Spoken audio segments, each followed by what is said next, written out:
విశాఖపట్నం వాసులకు ఒక పెద్ద గుడ్ న్యూస్. ఎన్నో ఏళ్ల నుండి ఎదురు చూస్తున్న కోరిక ఎట్టకేలకు నెరవేరబోతుంది.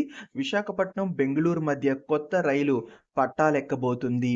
విశాఖపట్నం, బెంగుళూరు మధ్య డైరెక్ట్ రైలు వేయాలన్న డిమాండ్ ఎన్నో సంవత్సరాల నుంచి ఉంది. కానీ ఇంతవరకు అది జరగలేదు.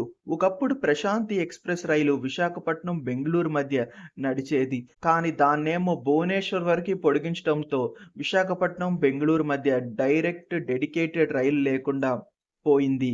దాంతో బెంగుళూరు వెళ్ళాలి అంటే విశాఖపట్నం వాసులకు చాలా ఇబ్బందిగా మారింది.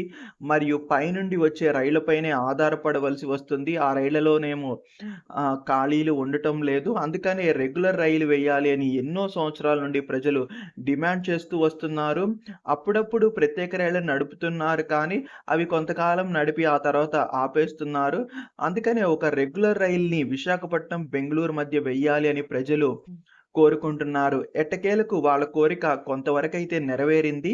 మే 10వ తారీఖున విశాఖపట్నం, బెంగుళూరు మధ్య కొత్త రైలు ప్రారంభం కాబోతుంది.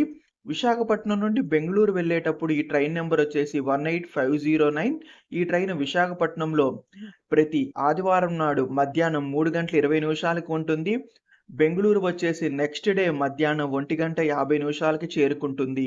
బెంగుళూరు నుండి విశాఖపట్నం వెళ్ళే ట్రైను మే 11వ తారీఖు నుండి ప్రారంభమవుతుంది.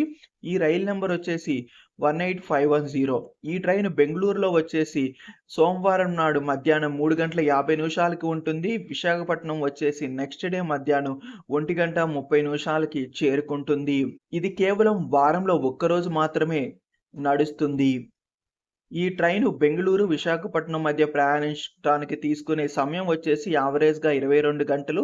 ఈ ట్రైన్‌కి మొత్తము 16 స్టాపులుంటాయి. ఈ ట్రైను ఆగే స్టాపులొచ్చేసి దువ్వాడ, అనకాపల్లి, యలమంచిలి, సామర్లకోట, రాజమండ్రి, ఏలూరు, విజయవాడ, ఒంగోలు, నెల్లూరు, గూడూరు, రేణిగుంట, కాట్పాడి, జోలర్పేట్, కుప్పం, బంగార్పేట్, కృష్ణరాజపురం స్టేషన్స్‌లో ఆగుతుంది. ఈ ట్రైను ఎల్‌హెచ్‌బి కోచులతో నడుస్తుంది.